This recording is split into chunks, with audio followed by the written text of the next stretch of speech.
ओम श्री सद्गुरु परमात्मने नमः। श्री योग वशिष्ठ महारामायण मुमुक्षु प्रकरण सर्ग 12। श्री वशिष्ठ जी बोले, हे रामचंद्र जी, तुम मेरे वचनों के अधिकारी हो, मूर्ख मेरे वचनों के अधिकारी नहीं। क्योंकि जब तब वैराग्य, विचार, संतोष आदि जिज्ञासु के शुभ गुण जो शास्त्रों और संत जनों ने कहे हैं, उनसे तुम संपन्न हो। और जितने गुरु के गुण शास्त्र में वर्णन किए हैं, सो सब मुझ में है। जैसे रत्न से समुद्र संपन्न है, वैसे ही गुणों से मैं संपन्न हूं। इससे तुम मेरे वचनों को, रजो और तमो आदि गुणों को त्याग कर शुद्ध सात्विकवान होकर सुनो।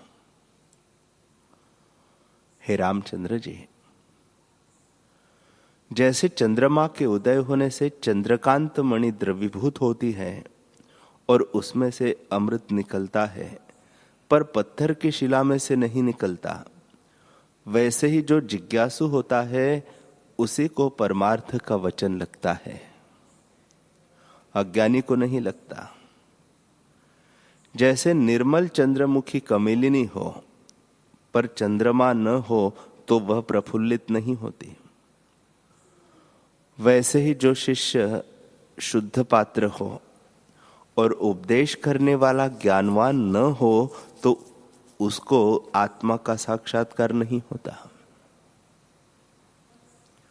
इसलिए तुम मोक्ष के पात्र हो और मैं भी परम गुरु हूं। मेरे उपदेश से तुम्हारा अज्ञान नष्ट हो जाएगा। अब मैं मोक्ष का उपाय कहता हूं। यदि तुम उसको भली प्रकार विचारोगे, तो जैसे महाप्रलय के सूर्य से मंदराचल पर्वत जल जाता है, वैसे ही तुम्हारे मलिन मन की वृत्ति का अभाव हो जाएगा। इससे हे रामचंद्र जी, वैराग्य और अभ्यास के बल से इसको अपने में लीन कर शांतात्मा हो। तुमने बाल्य अवस्था से अभ्यास कर रखा है, इससे मन को उपशम करके आत्म पद को प्राप्त होंगे। हे रामचंद्र जी, जिन्होंने सत्संग और सच्छास्त्रों द्वारा आत्मपद को पाया है, सो सुखी हुए हैं। फिर उनको दुख नहीं लगा, क्योंकि दुख देह अभिमान से होता है। सो देह का अभिमान तुमने त्याग ही दिया है। जिसने देह का अभिमान त्याग दिया है और देह को आत्मा से फिर ग्रहण नहीं करता, सो सुखी रहता है। हे राम जी, जिसने आत्मिक बल यानी विचार द्वारा आत्मपद प्राप्त किया है, वह प्रकृतिम आनंद से सदा पूर्ण है। जिसने विचार द्वारा आत्मपद प्राप्त किया है, वह अकृत्रिम आनंद से सदा पूर्ण है और सब जगत उसको आनंद रूप भासता है। जो असम्यक दर्शी है, उसको जगत अनर्थ रूप भासता है। हे रामचंद्र जी, यह संसार रूप सर्प अज्ञानियों के हृदय में दृढ़ हो गया है। वह योग रूपी गारुड़ी मंत्र करके नष्ट हो जाता है, अन्यथा नष्ट नहीं होता। सर्प के विष से एक जन्म में मरता है और संसरण रूपी विष से अनेक जन्म पाकर मरता चला जाता है, कदाचित शांतिमान नहीं होता। हे राम जी, जिस पुरुष ने सत्संग और सच्छास्त्र के वचन द्वारा आत्मपद को पाया है, वह आनंदित हुआ है। उसको भीतर बाहर सब जगत आनंद रूप भासता है और सब क्रिया करने में उसे आनंद विलास है। जिसने सत्संग और सत्शास्त्रों को द्वारा जिसने सत्संग और सत्शास्त्रों का विचार त्यागा है और संसार के सम्मुख है, उसको अनर्थ रूप संसार दुख देता है। कोई सर्प के दंश से दुखी होते हैं, कोई शस्त्र से घायल होते हैं, कितने अग्नि में पड़े किनाई जलते हैं, कितने रस्सी के साथ बंधे होते हैं और कितने अंधकूप में गिर के कष्ट पाते हैं। हे राम जी, जिन पुरुषों ने सत्संग और सत्शास्त्रों द्वारा आत्मपद को नहीं पाया, उनको नरक रूपी अग्नि में जलना, चक्की में पिसा जाना, पाषाण की वर्षा से चूर्ण होना, कोल्हू में पेरा जाना और शस्त्र से काटा जाना इत्यादि जो बड़े बड़े कष्ट है प्राप्त होते हैं। हे राम जी, ऐसा दुख कोई नहीं जो इस जीव को प्राप्त नहीं होता। आत्मा के प्रमाद से सब दुख होते हैं। जिन पदार्थों को यह रमणीय जानता है, सो चक्र किनाई चंचल है, कभी स्थिर नहीं रहते। सतमार्ग को त्याग कर जो इनकी इच्छा करते हैं, सो महा दुख को प्राप्त होते हैं। और उनका दुख इसलिए नष्ट नहीं होता कि वह ज्ञान के निमित्त पुरुषार्थ नहीं करते। जो पुरुष संसार को निरस जानकर पुरुषार्थ की ओर दृढ़ हुआ है, उसको आत्मपद की प्राप्ति होती है। हे रामचंद्र जी, जिस पुरुष को आत्मपद की प्राप्ति हुई है, उसको फिर दुख नहीं होता। अज्ञानी को संसार दुख रूप है और ज्ञानी को सब जगत आनंद रूप है। उसको कुछ भ्रम नहीं रहता। हे रामचंद्र जी, ज्ञानवान में नाना प्रकार की चेष्टा भी दृष्टि आती है, तो भी वह सदा शांत और आनंद रूप है।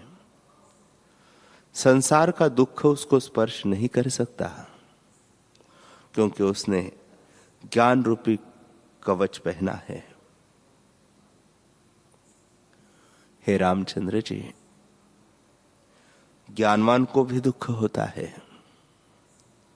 बड़े बड़े महर्षि और राजर्षि बहुत ज्ञानवान हुए हैं, वे भी दुख को प्राप्त होते रहे हैं, परंतु वे दुख से आतुर नहीं होते थे। वे सदा आनंद रूप है। जैसे ब्रह्मा, विष्णु, रुद्र आदि नाना प्रकार की चेष्टा करते जीवों को दृष्टि आते हैं, पर अंतर से वे सदा शांत रूप है। उनको कर्ता का कुछ अभिमान नहीं। हे राम जी, अज्ञान रूपी मेघ से उत्पन्न मोह रूपी कुहड़ों का वृक्ष ज्ञान रूपी शरत काल से नष्ट हो जाता है।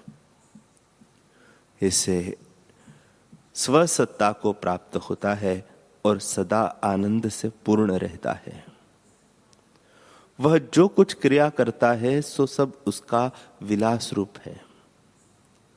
सब जगत आनंद रूप है।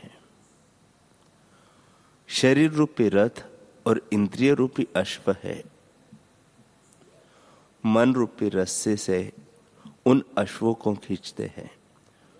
बुद्धि रूपी रथ भी वही है जिस रथ में वह पुरुष बैठा है, और इंद्रिय रूपी अश्व उसको खोटे मार्ग में डालते हैं। ज्ञानवान के इंद्रिय रूपी अश्व ऐसे है कि जहां जाते हैं वहां आनंद रूप है, किसी ठौर में खेद नहीं पाते। सब क्रिया में उसको विलास है और सर्वदा आनंद से तृप्त रहते हैं। श्री वशिष्ठ जी बोले, हे रामचंद्र जी, इसी दृष्टि का आश्रय करो कि तुम्हारा हृदय पुष्ट हो, फिर संसार के इष्ट अनिष्ट से चलायमान न होगा। जिस पुरुष को इस प्रकार आत्मपद की प्राप्ति हुई है, सो आनंदित हुआ है। वह न शोक करता है, न याचना करता है, और हेयोपादेय से रहित परम शांति रूप है, अमृत से पूर्ण हो रहा है। वह पुरुष नाना प्रकार की चेष्टा करता भी दृष्टि आता है, परंतु वास्तव में कुछ नहीं करता। जहां उसके मन की वृत्ति जाती है वह आत्मसत्ता भासती है। जैसे पूर्णमासिका का चंद्रमा अमृत से पूर्ण रहता है, वैसे ही ज्ञानवान परमानंद से पूर्ण रहता है। हे राम जी, यह जो मैंने तुमसे अमृत रूपी वृत्ति कही है, इसको तब जानोगे जब तुमको ब्रह्म का साक्षात्कार होगा। जैसे चंद्रमा के मंडल में ताप नहीं होता, वैसे ही आत्मज्ञान की प्राप्ति होने से सब दुख नष्ट हो जाते हैं। अज्ञानी को कभी शांति नहीं होती। वह जो कुछ क्रिया करता है उसमें दुख पाता है। जैसे कीकर के वृक्ष में कंटकों की ही उत्पत्ति होती है, वैसे ही अज्ञानी को दुखों की ही उत्पत्ति होती है।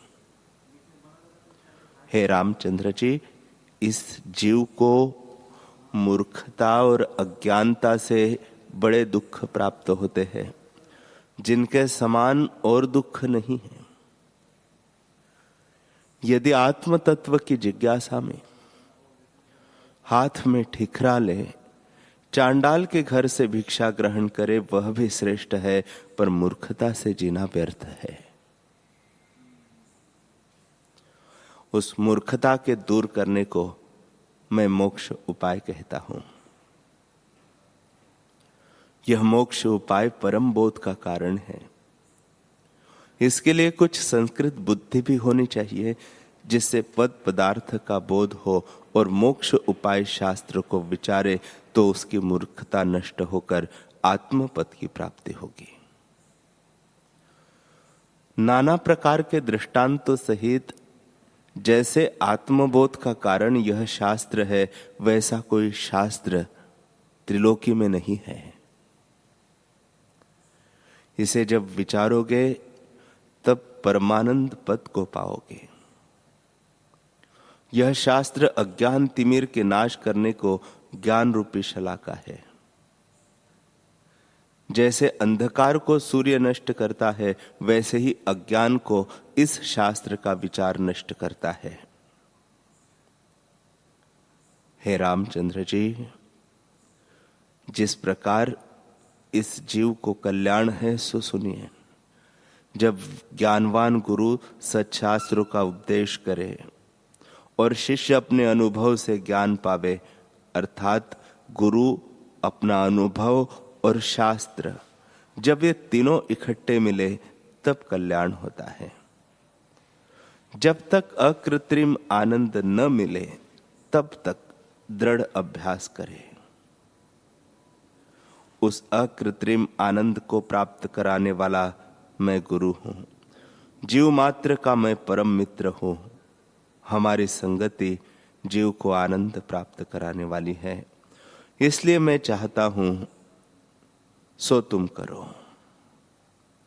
संसार के क्षण मात्र के भोगों को त्याग करो, क्योंकि विषय के परिणाम में अनंत दुख है, और हमसे ज्ञानवानों का संग करो।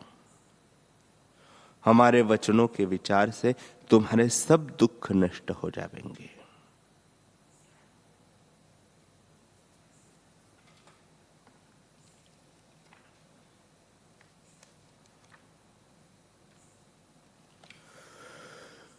हरि ओम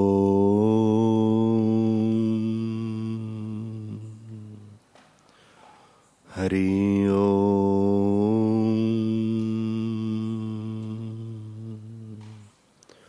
ओम सहना भवतु सहनौ भुनक्तु सह वीर्यं करवावहै तेजस्विनावधीतमस्तु मा विद्विषावहै। ओम शांति शांति शांति। श्री सद्गुरुदेव भगवान की जय।